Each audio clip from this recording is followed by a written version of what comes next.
Hello friends, मैं Rohini the live study परिवार में आप सभी का स्वागत करती हूँ। और आप सभी को पता है कि आपकी हिस्ट्री का जो प्रैक्टिस बैच चला हुआ है उसकी आज आपकी नेक्स्ट क्लास होने वाली है और टॉपिक है आपका मौर्य काल। मौर्य काल से संबंधित जितने भी इंपॉर्टेंट क्वेश्चंस बनते हैं उन सभी की आज मैं आप सभी को प्रैक्टिस कराने वाली हूँ। तो जितने भी प्यारे से स्टूडेंट क्लास में जुड़ गए हैं वो स्टार्टिंग में ही क्लास का लिंक शेयर करें, उसके बाद हम फिर अपनी क्लास को स्टार्ट करते हैं। क्लास में आज भी आप लोगों के लिए लगभग 40 to 50 क्वेश्चन होने वाले हैं। सभी क्वेश्चंस के आंसर करने हैं आप लोगों को, ताकि आप लोगों को अच्छे से समझ आए कि क्वेश्चन कैसे हैं और क्वेश्चन का क्या आंसर हो सकता है, क्वेश्चन कैसे कैसे बनते हैं। चलिए क्लास को स्टार्ट करते हैं और लगातार सभी क्वेश्चंस के आंसर करते हुए चलेंगे। देखिए पहला क्वेश्चन क्या है। पहला क्वेश्चन है कि नंद वंश के पहला क्वेश्चन है कि नंद वंश के पश्चात मगध पर किस राजवंश ने शासन किया। मगध पर नंद वंश के पश्चात किस वंश ने शासन किया? गुप्त, कुषाण, मौर्य या शुंग वंश। जल्दी से इस क्वेश्चन का आंसर बताइए आप लोग, क्या होगा? नंद वंश के संस्थापक कौन थे? नंद वंश का संस्थापक महापद्मानंद को माना जाता है। किसको? महापद्मानंद को माना जाता है। और इसी महापद्मानंद को अग्रसेन या उग्रसेन के नाम से भी जाना जाता था। इसने मगध पर शिशुनाग वंश का अंत करके मगध पर नए वंश नंद वंश की स्थापना की थी। नंद वंश का अंतिम शासक घनानंद था और इसी घनानंद के शासनकाल के दौरान भारत में सिकंदर महान की एंट्री हुई थी, यानी कि सिकंदर भारत आया था। क्वेश्चन के अकॉर्डिंग राइट आंसर होगा आपका ऑप्शन नंबर सी, मौर्य वंश। नंद वंश के पश्चात भारत में मगध पर मौर्य वंश की स्थापना हुई। मौर्य वंश की स्थापना किसने की थी आपको पता है? चंद्रगुप्त मौर्य ने की थी। किसकी सहायता से? चाणक्य की सहायता से। नेक्स्ट क्वेश्चन है, राजुक कौन थे? ए ऑप्शन है मौर्य शासन में अधिकारी, बी ऑप्शन है चोल राज्य में व्यापारी, सी ऑप्शन है गुप्त साम्राज्य से सामंत वर्ग, या डी शक सेना में सैनिक। क्वेश्चन नंबर सेकंड का राइट आंसर होगा आपका ऑप्शन नंबर ए, मौर्य शासन में अधिकारी। राजुक मौर्य शासन में अधिकारियों को कहा जाता था। क्वेश्चन नंबर थर्ड है कि आधुनिक देवनागरी लिपि का प्राचीन रूप कौन सा है? पाली, देवप्रिय, ख्रोष्टी या ब्रह्मी। पाली लिपि का प्रयोग सबसे ज्यादा बौद्ध धर्म में देखने के लिए मिलेगा आपको। बौद्ध धर्म में जितने भी प्रचार प्रसार जितने भी उपदेश हैं वो गौतम बुद्ध ने पाली भाषा में दिए गए हैं। इस क्वेश्चन का राइट आंसर होगा आपका ऑप्शन नंबर डी, ब्रह्मी लिपि। देवनागरी लिपि का प्राचीन रूप ब्रह्मी लिपि को माना जाता है। क्वेश्चन नंबर 4 है कि अशोक के शिलालेखों से हमें क्या जानकारी मिलती है? ए ऑप्शन है उसकी प्रशासनिक नीति, बी उसके साम्राज्य के विस्तार, सी उसके धार्मिक विचार, या डी ऑप्शन उपयुक्त सभी। इस क्वेश्चन का राइट आंसर होगा आपका ऑप्शन नंबर डी, सभी सही हैं। ये जो 3 कथन दिए गए हैं ऊपर ये सभी सही हैं। क्वेश्चन नंबर 5 है कि अशोक के शासन में प्रतिभेदक क्या करते थे? प्रतिभेदक क्या करते थे अशोक के शासन काल में? अशोक के मौर्य वंश का शासक था, बिंदुसार का पुत्र था और चंद्रगुप्त मौर्य का पौत्र था। क्वेश्चन के अकॉर्डिंग राइट आंसर होगा आपका ऑप्शन नंबर बी, घटनाओं की सूचना देते थे। जो प्रतिभेदक थे ये क्या करते थे? ये घटनाओं की सूचना देते थे। क्वेश्चन नंबर 6 है कि अशोक के किस लेख में बौद्ध पुस्तकों का उल्लेख है? ए ऑप्शन है धौली अभिलेख, बी जौगड़ अभिलेख, सी बाबरू या बाबू लेख, डी कलिंग लेख। इस क्वेश्चन का राइट आंसर होगा आपका ऑप्शन नंबर सी, भाबू या भाबरू लेख। बाबू या भाबरू लेख इस क्वेश्चन का राइट आंसर होगा आपका। नेक्स्ट क्वेश्चन की ओर चलते हैं। क्वेश्चन नंबर 7 है कि वह शासक कौन था जिसने राज सिंहासन पर बैठने के लिए अपने बड़े भाई सुसीम की हत्या की थी? सिमुक, कनिष्क, अजातशत्रु या अशोक। इस क्वेश्चन का राइट आंसर बताइए क्या होगा? कनिष्क के द्वारा चतुर्थ बौद्ध संगीति कराई गई थी। कनिष्क के द्वारा चतुर्थ बौद्ध संगीति कराई गई थी। और ये कहां पर कराई थी? कनिष्क ने कश्मीर के कुंडलवन में कराई थी चतुर्थ बौद्ध संगीति। और चतुर्थ बौद्ध संगीति की जो अध्यक्षता थी वो वसुदेव ने की थी। किसने? वसुदेव ने की थी। और अश्वघोष, वसुदेव और अश्वघोष ने मिलकर की थी। नेक्स्ट क्वेश्चन है अजातशत्रु। अजातशत्रु के द्वारा प्रथम बौद्ध संगीति कराई गई थी? प्रथम बौद्ध संगीति अजातशत्रु के द्वारा कराई गई थी। ये कहां पर कराई गई थी? राजगृह की सप्तवर्णी गुफाओं में। नेक्स्ट है अशोक। अशोक के द्वारा तृतीय बौद्ध संगीति कराई गई थी। तृतीय बौद्ध संगीति कहां पर कराई थी? इसने पाटलिपुत्र में कराई थी। तृतीय बौद्ध संगीति की जो अध्यक्षता थी वो महाकश्यप ने की थी। किसने की थी? महाकश्यप ने की थी। क्वेश्चन के अकॉर्डिंग इस क्वेश्चन का राइट आंसर होगा आपका ऑप्शन नंबर डी। अशोक ने अपने बड़े भाई सुसीम की हत्या कर सिंहासन पर बैठा था। और सुसीम और अशोक, इसके अलावा भी जो इनके भाई थे, ये सभी बिंदुसार के पुत्र और मौर्य वंश के शासक थे। कौन थे? मौर्य वंश के शासक थे। नेक्स्ट क्वेश्चन नंबर 8 है कि अशोक के शासनकाल में बौद्ध सभा किस नगर में आयोजित की गई थी? मगध, पाटलिपुत्र, समस्तीपुर और राजगृह। ये भी पिछले क्वेश्चन में आंसर किया इस क्वेश्चन का, तो इस क्वेश्चन का आंसर आप लोग ही करेंगे कि इस क्वेश्चन का राइट आंसर क्या होगा आपका। ठीक है, राजगृह में प्रथम बौद्ध संगीति हुई थी। राजगृह में प्रथम बौद्ध संगीति हुई थी और पाटलिपुत्र में तृतीय बौद्ध संगीति हुई थी। ठीक है भाई। क्वेश्चन नंबर 9 है कि निम्नलिखित में से किस विदेशी यात्री ने भारत का दौरा सबसे पहले किया था? मेगास्थनीज, आइत्सिंग, फाइयान या हेनसोंग। इस क्वेश्चन का राइट आंसर होगा आपका option number A, Megasthenes. Megasthenes एक यूनानी राजदूत था और ये सेल्यूकस निकेटर का राजदूत था। मेगास्थनीज भारत में चंद्रगुप्त मौर्य के दरबार में आया था, यानी कि जब चंद्रगुप्त मौर्य का शासनकाल था उसके दौरान भारत आया था। मेगास्थनीज ने एक महत्वपूर्ण ग्रंथ या पुस्तक लिखी है जिसका नाम है इंडिका। बार बार आपसे क्वेश्चंस आता रहता है, पूछा जाता है कि मेगास्थनीज के द्वारा कौन सी पुस्तक लिखी गई है, तो कौन सी पुस्तक लिखी गई है? इंडिका। ठीक है, इंडिका नामक जो पुस्तक है वो किसके द्वारा लिखी गई है? मेगास्थनीज के द्वारा लिखी गई है। क्वेश्चन नंबर 10 है कि अशोक के अभिलेखों की रचना में कितनी लिपियों का प्रयोग किया गया है? 4, 3, 2 या 1। इस क्वेश्चन का राइट आंसर होगा आपका option number A, 4। Next question है कि निम्नलिखित में से अशोक का उत्तराधिकारी कौन था? राहुल, बिंदुसार, कुणाल या इनमें से कोई नहीं। बिंदुसार कौन था? बिंदुसार अशोक का पिता था।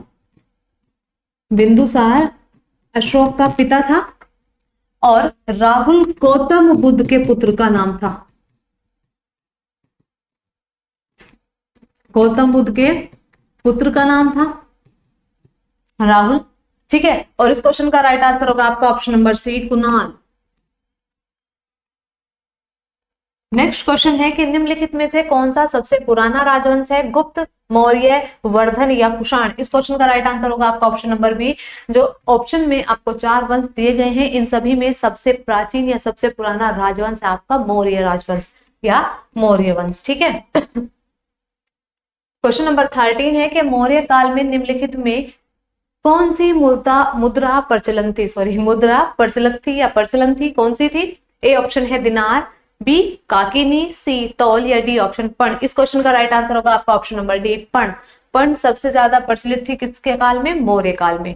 क्वेश्चन नंबर 14 है बिंदुसार के दरबार में कौन राजदूत था? जो बिंदुसार था, ये बिंदुसार कौन था? बिंदुसार अशोक का पिता और चंद्रगुप्त मौर्य का पुत्र था। बिंदुसार आजीविक संप्रदाय या आजीविक धर्म को मानता था। बिंदुसार ने बिंदुसार को बहुत अन्य चीजों के लिए भी जाना जाता है। इस क्वेश्चन का राइट आंसर बताइए क्या होगा आपका? ए ऑप्शन है मेगास्थनीज, बी मैकियावेली, सी डायमैकस या डी एंटियोकस प्रथम। इस क्वेश्चन के अकॉर्डिंग राइट आंसर होगा आपका ऑप्शन नंबर सी, डायमैकस। डायमैकस बिंदुसार के राजदूत या बिंदुसार के समय में ही आया था। क्वेश्चन नंबर 15 है कि कौटिल्य के अर्थशास्त्र में किस पहलू पर प्रकाश डाला गया था? आर्थिक जीवन, सामाजिक जीवन, धार्मिक जीवन या राजनीतिक नीतियां। जो चाणक्य था, चाणक्य तक्षशिला विश्वविद्यालय के शिष्य और शिक्षक दोनों थे। चाणक्य मौर्य वंश के प्रधानमंत्री थे और चंद्रगुप्त मौर्य के गुरु थे। चाणक्य को कौटिल्य और विष्णुगुप्त आदि नामों से भी जाना जाता था। चाणक्य महत्वपूर्ण थे राजनीति और अर्थशास्त्र के लिए, बहुत सारी अदर चीजों के लिए भी। ठीक है, तो इस क्वेश्चन के अकॉर्डिंग राइट आंसर होगा आपका ऑप्शन नंबर डी, राजनीतिक नीतियों के लिए। ऑप्शन नंबर डी 15 का राइट आंसर होगा आपका। क्वेश्चन नंबर 16 है कि यूनानी लेखक जस्टिन द्वारा किसे सेंड्रोकोटस कहा गया था? समुद्रगुप्त, चंद्रगुप्त द्वितीय, चंद्रगुप्त मौर्य या चंद्रगुप्त प्रथम को। जल्दी से बताइए मुझे इस क्वेश्चन का राइट आंसर क्या होगा आप लोगों का। चंद्रगुप्त प्रथम, समुद्रगुप्त और चंद्रगुप्त द्वितीय, ये तीनों गुप्त वंश के शासक हैं। तीनों गुप्त वंश के शासक हैं। समुद्रगुप्त को इतिहासकार विंसेंट स्मिथ ने, किसने? इतिहासकार विंसेंट स्मिथ ने भारत का नेपोलियन कहकर भी पुकारा है। और समुद्रगुप्त ने लगभग 6 प्रकार के सिक्के चलाए हैं। समुद्रगुप्त के अलावा समुद्रगुप्त को 100 युद्धों का विजेता भी कहा जाता है। किसका? 100 युद्धों का विजेता भी कहा जाता है समुद्रगुप्त को। ठीक है। चंद्रगुप्त प्रथम ने सर्वप्रथम अपनी पत्नी कुमार देवी के नाम पर सोने के सिक्के चलाए थे। और चंद्रगुप्त प्रथम ने ही गुप्त संवतय प्रारंभ किया था अपने राज्यारोहण के दिन। नेक्स्ट पॉइंट है कि जो चंद्रगुप्त द्वितीय था, इसने रामगुप्त की पत्नी ध्रुव स्वामिनी से विवाह किया था। रामगुप्त गुप्त वंश का सबसे बेकार शासक माना जाता है, सबसे कमजोर शासक माना जाता है। रामगुप्त का शासनकाल केवल 5 वर्षों का है। 375 ईस्वी से लेकर 380 ईस्वी तक रामगुप्त का शासनकाल माना जाता है। क्वेश्चन के अकॉर्डिंग राइट आंसर होगा आपका ऑप्शन नंबर चंद्रगुप्त। यूनानी लेखक जस्टिन ने सेंड्रोकोटस कहा है किसको? चंद्रगुप्त मौर्य को। क्वेश्चन नंबर 17 है कि किसके शासनकाल में डाइमेकस भारत आया था? बिंदुसार, चंद्रगुप्त मौर्य, अशोक या कनिष्क? जल्दी से बताइए इस क्वेश्चन का राइट आंसर क्या होगा। फर्स्ट, सेकंड और थर्ड ये तीनों मौर्य वंश के शासक हैं। कौन से? मौर्य वंश के शासक हैं।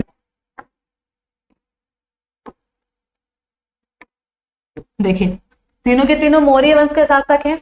अशोक बौद्ध धर्म को मानता था, बिंदुसार आजीविक धर्म को मानता था और चंद्रगुप्त मौर्य जैन धर्म को मानता था। यानी कि ये तीनों अलग अलग धर्म को मानते थे या अलग अलग धर्म के उपासक थे। ठीक है। उसी के अनुसार चंद्रगुप्त मौर्य के शासनकाल में प्रथम जैन संगीति हुई थी। चंद्रगुप्त मौर्य के शासनकाल के दौरान प्रथम जैन संगीति हुई थी और अशोक के शासनकाल के दौरान तृतीय बौद्ध संगीति हुई थी। यानी कि दादा के समय जैन संगीति और पौत्र के समय बौद्ध संगीति। और इस क्वेश्चन के अकॉर्डिंग राइट आंसर होगा आपका ऑप्शन नंबर ए, बिंदुसार। कौन? बिंदुसार। ठीक है। नेक्स्ट क्वेश्चन, क्वेश्चन नंबर 18 है कि किस अभिलेख में अशोक ने स्वयं को मगध का सम्राट बताया है? मौस्की का लघु स्तंभ, रुम्नीदेव स्तंभ, क्वीन स्तंभ या भाब्रू स्तंभ? इस क्वेश्चन का राइट आंसर होगा आपका भाब्रू स्तंभ। कौन? भाब्रू स्तंभ। ठीक है।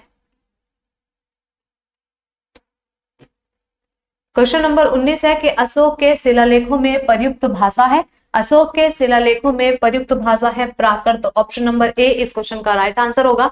संस्कृत को क्या कहा जाता है? संस्कृत को आर्यों की भाषा मानी जाती है और पाली भाषा का प्रयोग बौद्ध धर्म के प्रचार प्रसार के लिए किया जाता है। प्राकृत और अर्धमगधी भाषा का जो प्रयोग है वो जैन धर्म के प्रचार प्रसार के लिए किया जाता है। क्वेश्चन नंबर 20 है कि मौर्य वंश के शासन के दौरान स्थानिक कौन थे? प्रांतीय शासक, जिला प्रशासक, ग्राम प्रशासक या नगर प्रशासक? इस क्वेश्चन का राइट आंसर होगा आपका ऑप्शन नंबर बी, जिला प्रशासक। ठीक है। स्थानिक कौन थे? जिला प्रशासक थे। क्वेश्चन नंबर 21 है कि अशोक के अभिलेख को सर्वप्रथम किसने पढ़ा था? अशोक के अभिलेखों को सर्वप्रथम जेम्स प्रिंसप ने पढ़ा था। किसने पढ़ा था भाई? जेम्स प्रिंसप ने पढ़ा था। और इन अभिलेखों को सर्वप्रथम खोजा किसने था? टी फैंथलर ने सबसे पहले इनको खोजा था, लेकिन इनको क्लियर तरीके से अच्छे से समझा था या पढ़ा था किसने? जेम्स प्रिंसप ने। क्वेश्चन का राइट आंसर होगा आपका option number A. Question number 22 है कि निम्नलिखित में से किस एक अभिलेख में अशोक के व्यक्तिगत नाम का उल्लेख मिलता है? कालसी, रुम्नीदेव, मौस्की या विशिष्ट कलिंग राजादेश? इस क्वेश्चन का राइट आंसर होगा आपका ऑप्शन नंबर सी, मौस्की। किसमें? मौस्की अभिलेख में। निम्नलिखित में से कौन सा अशोककालीन अभिलेख ख्रोष्टी लिपि में लिखा गया है? मेरठ, शाहबाजगढ़ी, गिरनार या कालसी? इस क्वेश्चन का राइट आंसर होगा आपका option number A, Shahbazgarhi. Question number 24 है, सॉरी। मौर्य काल के दौरान शिक्षा का सबसे प्रसिद्ध केंद्र निम्नलिखित में से कौन था? उज्जैन, तक्षशिला, वल्लभी या नालंदा? नालंदा विश्वविद्यालय सबसे प्राचीन विश्वविद्यालय माना जाता है। नालंदा के जो पतन के बहुत सारे कारण हैं, लेकिन उनमें से एक कारण यह भी माना जाता है कि जब पाल वंश के शासक धर्मपाल ने नए विश्वविद्यालय जिसका नाम क्या था, विक्रमशिला विश्वविद्यालय की स्थापना की। तो सभी का ध्यान विक्रमशिला विश्वविद्यालय की ओर केंद्रित हो गया और नालंदा की ओर से ध्यान हटने लगा। इसको भी एक मेन कारण माना जाता है नालंदा विश्वविद्यालय के पतन का। क्वेश्चन के अकॉर्डिंग राइट आंसर होगा आपका option number B, Takshashila. Question number 25 है कि बिंदुसार किसका पुत्र था, अशोक, अकबर, चंद्रगुप्त या शिवाजी। इस क्वेश्चन का आंसर आप लोग ही करेंगे। अकबर कौन था, अकबर मुगल शासक हुमायूं का पुत्र था और बाबर का पुत्र था। बाबर ने 1526 पानीपत का युद्ध जीतने के बाद भारत में मुगल वंश की स्थापना की थी। पानीपत का प्रथम युद्ध 1526 ईस्वी के बीच में किस किस के मध्य हुआ था, इब्राहिम लोदी और बाबर के मध्य। इब्राहिम लोदी की उस युद्ध में मृत्यु हुई थी, उसकी हार हुई थी। उसके बाद भारत में मुगल वंश की स्थापना हुई। ठीक है, नेक्स्ट क्वेश्चन की ओर चलते हैं। क्वेश्चन नंबर 26 है कि अशोक की धम्म नीति का मुख्य सिद्धांत था। इसका ये मतलब कि जो धम्म नीति है इसका मुख्य सिद्धांत है स्वनियंत्रण, स्व नियंत्रण यानी कि सेल्फ कंट्रोल। ठीक है, नेक्स्ट क्वेश्चन। क्वेश्चन नंबर 27 है कि अपने शिलालेखों में अशोक सामान्यतः किस नाम से जाने जाते हैं, प्रियदर्शी, चक्रवर्ती, ये ऑप्शन है भाई ये। ठीक है, इस क्वेश्चन में गड़बड़ है। नेक्स्ट क्वेश्चन की ओर चलते हैं। क्वेश्चन नंबर 28 है कि अशोक के शिलालेख पर किस लिपि का प्रयोग किया गया था, संस्कृत, गुरुमुखी, देवनागरी या ब्रह्मी ब्रह्मी का। Option number D right answer होगा आपका इस क्वेश्चन का। क्वेश्चन नंबर 29 है कि किस मौर्य शासक को अमित्रघात के नाम से भी जाना जाता है, चंद्रगुप्त मौर्य, बिंदुसार, अशोक या दशरथ। इस क्वेश्चन का राइट आंसर बताइए क्या होगा। क्वेश्चन नंबर 29 का राइट आंसर होगा आपका ऑप्शन नंबर पी, बिंदुसार को अमित्रघात भी कहा जाता है। ठीक है, क्वेश्चन नंबर 30 है कि कौटिल्य द्वारा रचित पुस्तक का या पुस्तक कौन सी है, अर्थशास्त्र, इंडिका, राजतरंगिणी या आर्य मंजूश्री मूल कपा। इस क्वेश्चन का राइट आंसर बताइए क्या होगा। राजतरंगिणी कल्हण के द्वारा लिखी गई है। किसके द्वारा लिखी गई है, कल्हण के द्वारा लिखी गई है। और राजतरंगिणी जो कल्हण के द्वारा लिखी गई है इसमें आप लोगों को कश्मीर का उल्लेख मिलेगा, यानी कि कश्मीर का इतिहास देखने के लिए मिलता है। इंडिका मेगस्थनीज के द्वारा लिखी गई है, जो किसका, सेल्यूकस निकेटर का कौन था, ये राजदूत था जो किसके दरबार में आया था, चंद्रगुप्त मौर्य के दरबार में आया था। इंडिका मेगस्थनीज के द्वारा लिखी गई है। और अर्थशास्त्र किसके द्वारा लिखी गई है, चाणक्य। चाणक्य का दूसरा नाम क्या है, कौटिल्य। ठीक है, ये बात याद रखेंगे आप। क्वेश्चन के अकॉर्डिंग राइट आंसर होगा आपका ऑप्शन नंबर ए, लीजिए भाई। ठीक है, नेक्स्ट क्वेश्चन।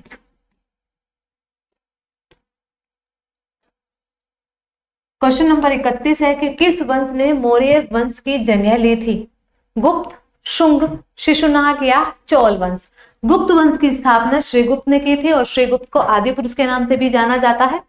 शिशुनाग वंश की स्थापना हर्यक वंश के बाद में शिशुनाग ने की थी और शिशुनाग के बाद उसका पुत्र कालाशोक सिंहासन पर बैठा था और कालाशोक के बाद उसका पुत्र नंदीवर्धन बैठा था और उसी के बाद नंद वंश की स्थापना हुई थी। इस क्वेश्चन का राइट आंसर होगा आपका ऑप्शन नंबर बी, सुंग वंश। कौन सा वंश, सुंग वंश। क्वेश्चन नंबर 32 है कि चंद्रगुप्त मौर्य का प्रसिद्ध गुरु चाणक्य निम्नलिखित में से किस विद्या केंद्र से संबंधित थे, वैशाली, विक्रमशिला, नालंदा या तक्षशिला। इस क्वेश्चन का राइट आंसर होगा आपका option number D, Takshashila. Chanakya Takshashila से संबंधित थे। ठीक है, क्वेश्चन नंबर है कि चंद्रगुप्त मौर्य का पुत्र कौन था, अशोक, चंद्रगुप्त द्वितीय, बिंदुसार या बिंबिसार। जल्दी से बताइए इस क्वेश्चन का राइट आंसर क्या होगा। बहुत इजी सा क्वेश्चन है, बहुत नॉर्मल सा आंसर आएगा भाई इसका। देखते हैं कौन आंसर करेगा। बिंबिसार कौन था, बिंबिसार हर्यक वंश का शासक था। हर्यक वंश का शासक था और ये संस्थापक था हर्यक वंश का। इसी के साथ साथ ये अजातशत्रु का पुत्र था। ओ सॉरी, अजातशत्रु इसका पुत्र था, यानी कि बिंबिसार का पुत्र कौन था, अजातशत्रु था। बिंबिसार ने लगभग 500 विवाह किए थे और लगभग 80,000 नए गांव बसाए थे। बिंबिसार एकमात्र ऐसा व्यक्ति था जो महावीर स्वामी और गौतम बुद्ध दोनों के समकालीन था। ये जैन धर्म का अनुयायी था और बौद्ध धर्म का उपासक था। ठीक है, क्वेश्चन के अकॉर्डिंग चंद्रगुप्त मौर्य का पुत्र कौन था, तो इसका पुत्र था बिंबिसार, यानी कि option number C. Question number 34 है कि मौर्य वंश का अंतिम सम्राट कौन था, मौर्य वंश का अंतिम सम्राट बृहद्रथ था। मौर्य वंश का अंतिम सम्राट कौन था? बृहद्रथ था। ठीक है बच्चा। Next question, question number 35। Question number 35 है कि अशोक ने किस बौद्ध साधु से प्रभावित होकर बौद्ध धर्म अपनाया?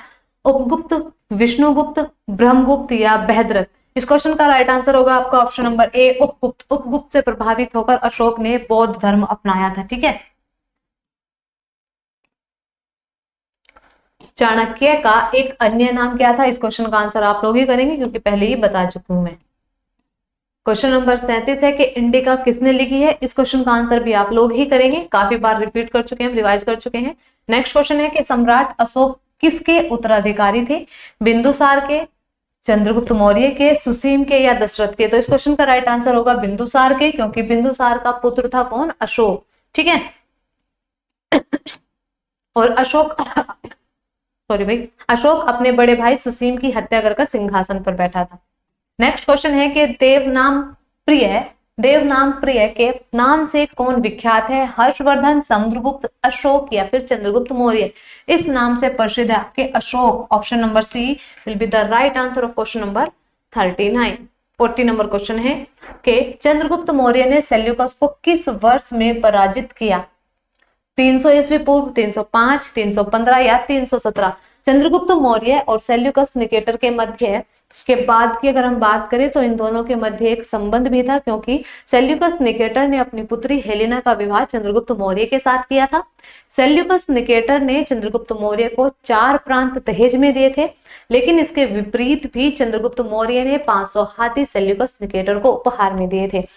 चंद्रगुप्त मौर्य और हेलेना के मध्य जो ये विवाह हुआ था, इसे प्रथम अंतरराष्ट्रीय यानी कि फर्स्ट इंटरनेशनल मैरिज के विवाह के नाम से भी जाना जाता है। इसके अलावा भी बहुत सारे उस समय के बहुत सारे प्रमुख कारण हैं। क्वेश्चन के अकॉर्डिंग राइट आंसर होगा आपका ऑप्शन नंबर बी, 305 ईस्वी पूर्व। ठीक है। क्वेश्चन नंबर 41 है कि निम्नलिखित में से किस मौर्य राजा ने दक्कन पर विजय प्राप्त की थी? तो मौर्य राजा कौन थे? चंद्रगुप्त मौर्य, जिन्होंने क्या किया था? दक्कन पर विजय प्राप्त की थी। और ये चारों के जो चारों हैं ये कौन से? ये मौर्य वंश के शासक हैं। ठीक है, मौर्य वंश के शासक हैं। और इसी के साथ साथ देखिए चंद्रगुप्त मौर्य, जो चंद्रगुप्त है इसके पुत्र कौन है? बिंदुसार। बिंदुसार का जो पुत्र है वो कौन है? अशोक है। और अशोक का जो पुत्र है वो कौन है? कुणाल है। क्वेश्चन के अकॉर्डिंग राइट आंसर होगा आपका option number C, Chandragupta Maurya. Question number 42 है कि चाणक्य किसके प्रमुख सलाहकार थे? चाणक्य किसके प्रमुख सलाहकार थे? बाबर, चंद्रगुप्त मौर्य, अकबर या कौटिल्य? इस क्वेश्चन का राइट आंसर होगा आपका option number B, Chanakya Chandragupta Maurya के क्या थे? सलाहकार थे, यानी कि इनके गुरु थे। चाणक्य का अन्य नाम क्या है? कौटिल्य है। अकबर और बाबर दोनों मुगल बादशाह हैं। अकबर और बाबर दोनों कौन है? मुगल बादशाह हैं। क्वेश्चन नंबर 43 है कि अशोक की प्रशासनिक नीति में भारी परिवर्तन किस घटना से आया? मिशनरी को सिलोन भेजना, बी ऑप्शन है बौद्ध धर्म को अपनाना, तीसरा ऑप्शन है तीसरी बौद्ध परिषद और चौथा ऑप्शन है कलिंग बुद्ध।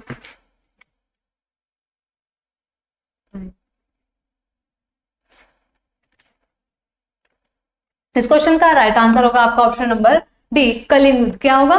कलिंग युद्ध। नेक्स्ट नंबर है आपका 44। ठीक है भाई, आंसर करते रहो। देखो भाई आप लोग जब भी मजा आएगा क्लास में तब आप लोग आंसर करते रहेंगे। क्वेश्चन नंबर 44 है कि किसके ग्रंथ में चंद्रगुप्त मौर्य का विशिष्ट रूप से वर्णन हुआ है? अश्वघोष, भास, शूद्रक या विशाखदत्त? जल्दी से बताइए। विशाखदत्त ने मुद्रा राक्षस नामक क्या लिखी है? एक पुस्तक लिखी है। ये पुस्तक नंद वंश के काल में लिखी गई है या नंद वंश के शासन कालों में लिखी गई है? जब नंद वंश के शासकों का शासन था उस दौरान लिखी गई है। घनानंद, स्पेशली घनानंद के शासन काल के दौरान लिखी गई है मुद्रा राक्षस। मुद्रा राक्षस लिखी किसने है? विशाखदत्त ने। अश्वघोष ने चतुर्थ बौद्ध संगीति की क्या की थी? इन्होंने अध्यक्षता की थी। और क्वेश्चन के अकॉर्डिंग राइट आंसर होगा आपका ऑप्शन नंबर डी। ठीक है, मैंने बुक का नाम भी बता दिया आपको साथ ही में। क्वेश्चन है कि चंद्रगुप्त मौर्य ने अपने अंतिम दिन कहां गुजारे थे? श्रवण बेलगोला में, उज्जैन, पाटलिपुत्र या काशी? इस क्वेश्चन का राइट आंसर बताइए आप लोग मुझे, क्या होगा?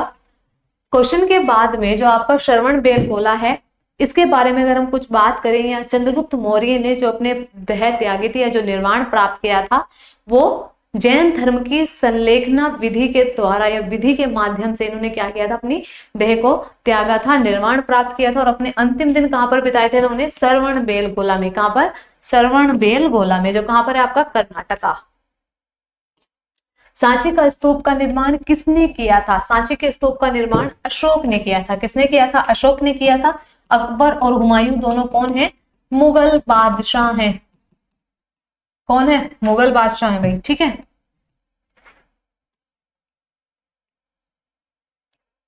क्वेश्चन नंबर 47 है कि बिंदुसार के शासन के दौरान अशांति कहां थी, राजगृह, तक्षशिला या पुष्यलावती, पुष्क लावती या उज्जैनी। इस क्वेश्चन का राइट आंसर होगा आपका ऑप्शन नंबर बी, तक्षशिला। कहां पर थी अशांति, तक्षशिला में अशांति फैली हुई थी उस समय। क्वेश्चन नंबर 48 है कि चंद्रगुप्त मौर्य का पुत्र कौन था। इस क्वेश्चन का आंसर भी आप लोग ही करेंगे। नेक्स्ट क्वेश्चन, क्वेश्चन नंबर 49 है कि प्रथम भारतीय साम्राज्य किसने स्थापित किया था। इस क्वेश्चन का राइट आंसर होगा आपका option number B, Chandragupta Maurya को भारत का प्रथम ऐतिहासिक राजा भी माना जाता है, ठीक है। ये लास्ट क्वेश्चन था भाई आज की क्लास में आप लोगों के लिए, ठीक है। आज की क्लास में केवल इतने ही, मैंने आपको पहले ही कहा था कि 40 to 50 क्वेश्चन कराने वाली हूँ मैं आपको। उम्मीद करती हूँ कि सभी क्वेश्चन के आप लोगों ने आंसर किए होंगे अच्छे से। बाद में चेक करेंगे हम कि किसने आंसर किए और किसने नहीं किए। सभी क्लासेस PDF आपको ऐप पर मिल जाएंगी। अगर आप लोगों ने भी ऐप डाउनलोड नहीं किया है तो प्ले स्टोर पर जाइए और इजीली द लाइफ स्टडी के नाम से आप ऐप डाउनलोड कर सकते हैं। ऐप पर क्विज वगैरह जो अदर क्लासेस हैं वो सभी, उन सभी की जो नोटिफिकेशन वगैरह हैं या कौन कौन से बैच चले हुए हैं वो सभी जानकारी आपको वहीं से मिल जाएगी। तो आज की क्लास के लिए बहुत बहुत धन्यवाद। मिलते हैं आपसे नेक्स्ट क्लास में नेक्स्ट टॉपिक के साथ। तब तक के लिए आप अपनी पढ़ाई को अच्छे से लगातार करते रहिए और नेक्स्ट क्लास में फिर से करते हैं किसी नए टॉपिक के साथ आपके साथ प्रैक्टिस, ठीक है। Bye bye, love you all, bye.